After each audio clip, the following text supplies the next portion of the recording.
Well, I think it's interesting that you have so many different kinds of people and professionals involved in the Purposeful Planning Institute. Uh, who are they, and what sort of work do they do together? If you can tell us, briefly. I think it is truly one of the distinguishing hallmarks of the Purposeful Planning Institute, how multidisciplinary our membership is. We counted recently that we've identified 21 different niches of professional credentials, disciplines, training that are involved. And that old saying that in African proverb, that it takes a village to raise a child. I do think it's not that every family is going to need all 21 of those disciplines and professions, but every family probably would benefit from at least one, two, or three disciplines, niches of expertise beyond what we consider the core frontline advisory team. So who traditionally delivers estate planning, retirement planning, succession planning services? Usually there's a lawyer, a wealth management professional, CFP, CFA, somebody that has wealth management expertise, a CPA, and then sometimes that inner circle is expanded beyond three to include, particularly where already some of the wealth is in trust, the trustee, and sometimes, and I think this is important where a philanthropic mission is involved, there is a philanthropic consultant or advisor that is part of that circle. That is a great circle, and if that circle of frontline advisors are working collaboratively, then that family's in great shape. However, there may be needs along the way for that frontline advisory team to draw upon the expertise, and sometimes it's just done in a consultation.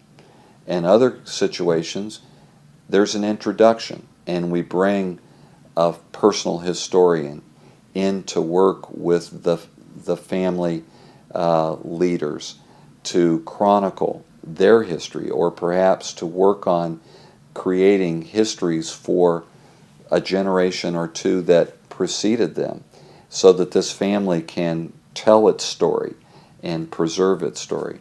There may be a desire to help the family identify common values and the virtues that we all share, we all aspire to make sure we're living our lives in congruence with those principles. Then you may want to bring in an expert who uses some system, process, to help families discover their shared values. There may be a lot of families, wealthy and not so wealthy, struggle with issues of impairment and addiction. So being able to draw on and understand when there is a challenge of impairment or addiction, how do we best meet that challenge and provide compassionate support and care that is going to have the highest probabilities, because this care is usually quite expensive and not always covered by insurance. Therefore, if we're going to make an investment in the well-being of an impaired or addicted individual within the family, let's be sure that we're going to get the best bang for our investment, and working with professionals in that area. So these are just three examples of ways in which the kind of other areas of expertise that belong to the Purposeful Planning Institute can provide tremendous value to the frontline advisors and support to the family in its journey. I think that's wonderful. And as a member of Purposeful Planning Institute, I get the sense that you're not really trying to, or we're not trying to develop a single way of doing things.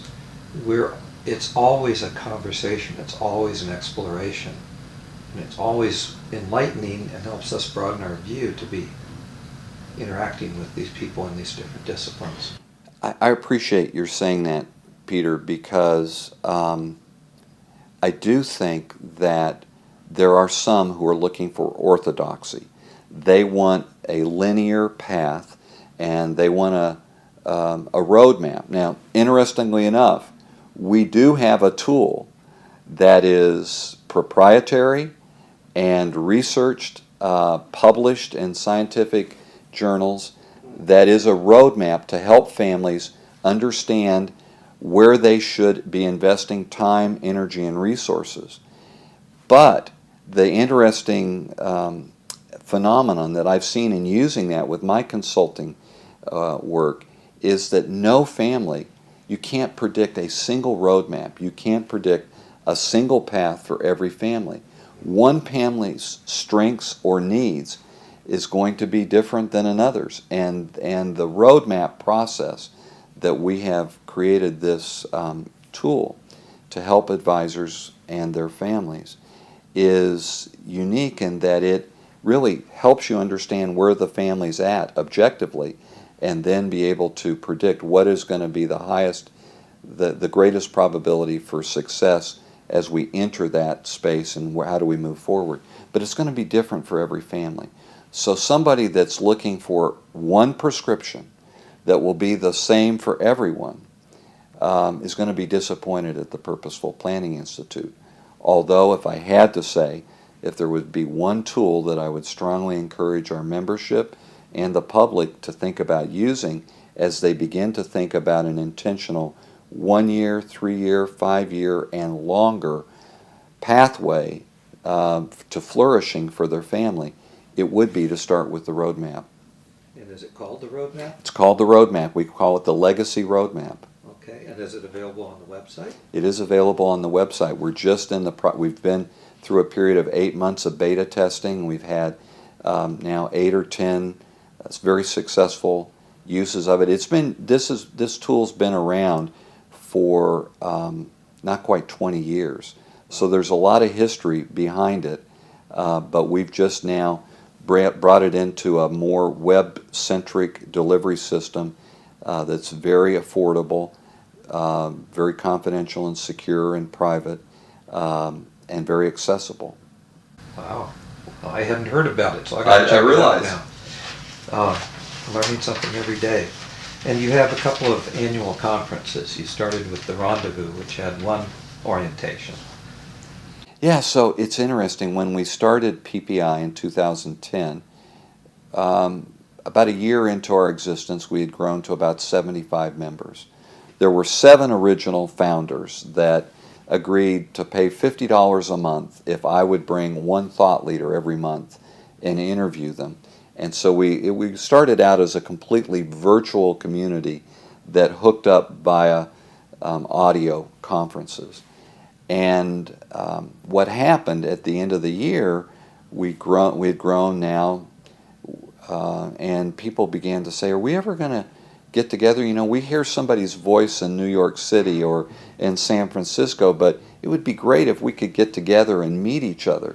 And that impetus came from our membership, and it led to, in 2011, our holding what we called the Rendezvous. So in the mountains of the West, there was a tradition in the days of the fur traders and the trappers that once a year the trappers would bring their pelts, the fur traders would show up from San Francisco or St. Louis or Chicago, and there would be an exchange of pelts and wares. And so we came together not to exchange pelts and wares, but to exchange ideas and paradigms and processes that would be of value to the clients and the families that we serve.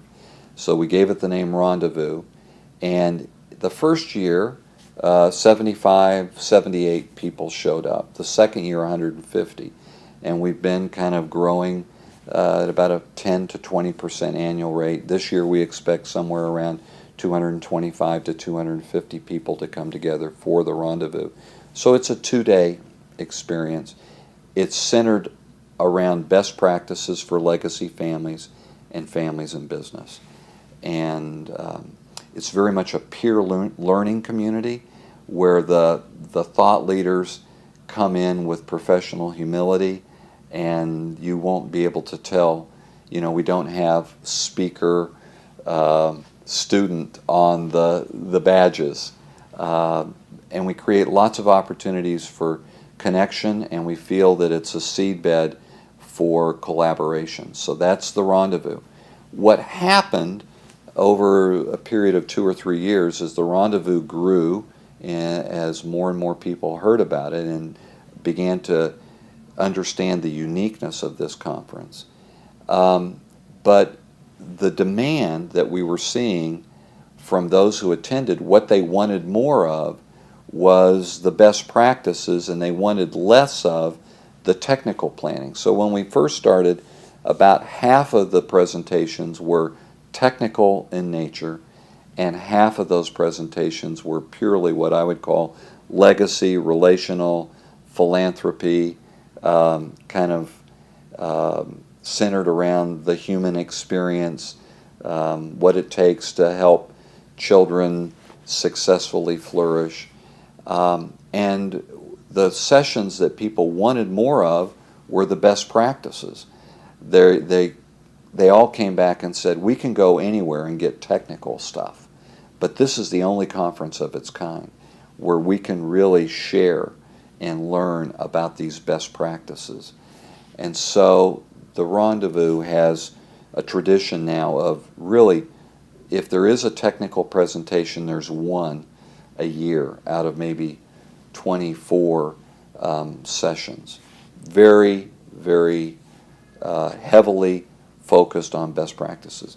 But what that sadly meant was there was a certain component of our membership that wasn't being served by that. They were people who needed continuing professional education credits. We don't give that at Rendezvous because it's a non-traditional gathering.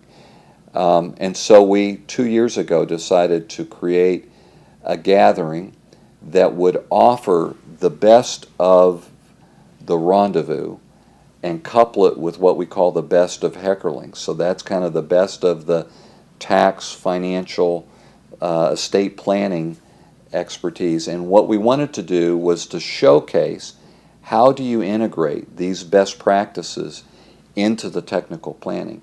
What are the processes that would be helpful and healthy for a family to engage in before they begin the design and drafting of a estate plan? What are the practices that would be positive to make that planning more meaningful and sustainable that should be integrated after that technical planning is kind of solidified? The concrete is beginning to settle and get firm. And so that's what fusion is, this concept where we talk about the potential fusion that evolves or emerges when we blend the best of qualitative with the best of quantitative planning, when you bring into the technical planning these best practices. That's fusion. Collaboration is all about the importance of being willing to not think that as a professional advisor I have all of the answers. And so I never need to consult with anybody else. I never need to bring anybody else in. I should be the end-all be-all for my client. And that's the antithesis of what the Purposeful Planning Institute is about. We're about encouraging our membership to adopt a professional humility, a beginner's mind, and to constantly be questioning the way we're doing things. Is this best for our clients? And to be very client-centric, family-centric in our processes. So we have a fusion day Tuesday and a collaboration day Wednesday, and that's fusion collaboration, the second of our gatherings. Great. What has surprised you the most since you began Purposeful Planning Institute? Well, that's a great question. I guess I think I had a sense, an intuitive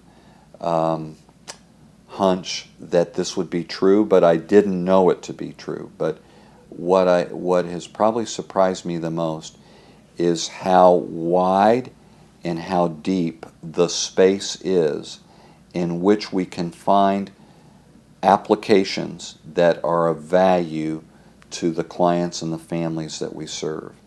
I had kind of come at this as a tax attorney with the blinders on, but now for the last 6+ years taking the blinders off and beginning to look at the landscape and consider the possibility that there's more needed. I'm just amazed at how much there is out there and how many new processes and tools and strategies are available, and it's kind of amazing. I'm in awe of the consilience that I see taking place as we bring new discoveries. Some of these discoveries are as recent as 5, 10, 15 years of research in the behavioral sciences around, and particularly the fields of positive psychology, neuroscience. We're seeing all sorts of applications from those areas that are of great benefit to the families that we serve, the clients that we serve, and which we can make our membership aware of, help them tap into that power, experience it personally, and then begin to integrate it into their practices. So I had no idea 6+ years ago that there would be as many ways in which we would find important, significant movements and breakthroughs that have taken place, and that we need to get out into the main channel of professional advisory and consulting services. I think one of those areas is the whole idea of transitions and Susan Bradley's work, and how much is going on in people's lives during a generational transition. It's really, it's so deep and profound, financially, lifestyle, relationships, everything's undergoing change, emotions coming up. So I think that's really terrific. I love that fact that you're looking at this. This is as complicated as human life. Really. It is. And we want people to thrive. We want the young people and everyone to get the most out of their current life, and to be able to go through these transitions successfully. So I wish we had more time to go into some of those most promising ideas, but you did a pretty good job of touching on them, I think. One other area that's near and dear to my heart is the fact that there's a lot of conflict for a lot of families around estate transitions. And you've said that trust in estate litigation is the fastest growing area of practice for estate planning attorneys, which is kind of sad to hear. Why do you think that is such a hot area, and what kind of an impact would you like to make with purposeful planning to help counteract that? I have a lot of ideas and theories around why that growth in the litigation is occurring. But if you step back and just look at it from an empirical standpoint, we are engaged in the largest ever 50-year period from a demographic standpoint, a wealth demographic standpoint. This wealth transfer that is going to happen in roughly the first half of the 21st century is going to be by far the greatest transfer of wealth generationally that's ever taken place. So we have a lot of money in motion, and then we couple that with a trend that I can attest to, which if I go back to the first couple of years of my practice, when I first started practicing law, most of the documents being generated were typed. And then I was with a firm that believed in technology, and we purchased a mag card reader.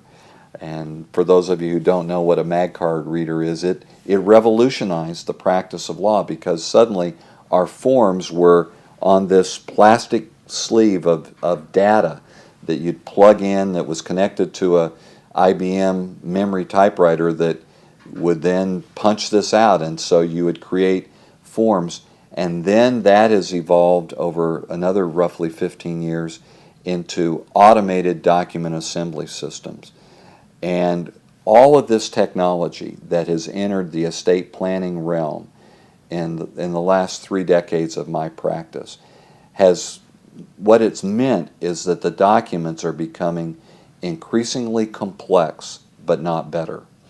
The documents are becoming highly technical but not necessarily more deeply aligned with the client's purpose. And so I think one of the problems today is, as one client said it to me, pointing to a 5-inch thick set of documents that had been generated by that massive technology. He said, if you rip the first and last page off of each of those documents, my family would never know that was my plan. So I think this is another reason for the litigation, is there's a disconnect between what the client wanted and what the family thinks the client wanted.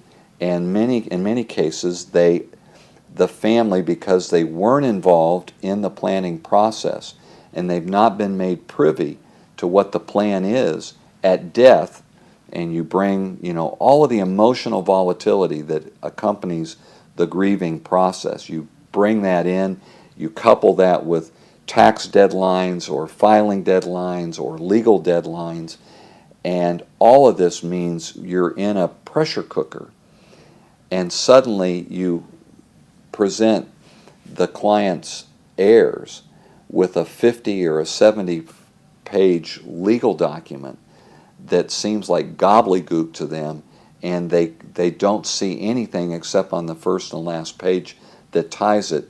And there's immediately a kind of a pushback. I don't think that's what mom or dad intended. So you get all of that in motion, and I think it leads rather naturally to the questioning, the cynicism, and then the conflict. And then you have just people are people, and families are families. And not all families have worked to work together and have learned to work together. And so many times families have separated geographically. We're more isolated from each other today by far than we were a century ago, when in many cases children would settle within if not a mile, a 5, 10, or 50-mile radius of where the parents were. It's not unusual today that families are global. And so in this age, when we have geographic distance separating us, we have in many cases become less kind of related to each other in a real sense. All of that is part of the factors that play out in this emergence of this trend of more and more trust and estate litigation.